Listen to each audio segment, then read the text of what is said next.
লাগছে। তোমার চরণ পুষ্প স্বামী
আমি 3 দিন কেন যুগ যুগ ধরে তোমার ঘরে আমি অনাহারে থাকবো, তবু তোমার সেবা যত্ন করে আমি জীবনটা কাটিয়ে দেবো।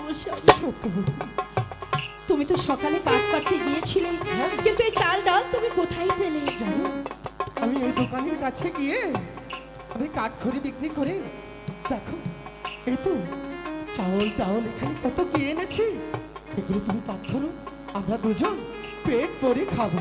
ঠিক আছে, তুমি স্নানটা শেষ করে এসো, আমি তোমাকে খাবার দিচ্ছি। ঠিক আছে, এসো।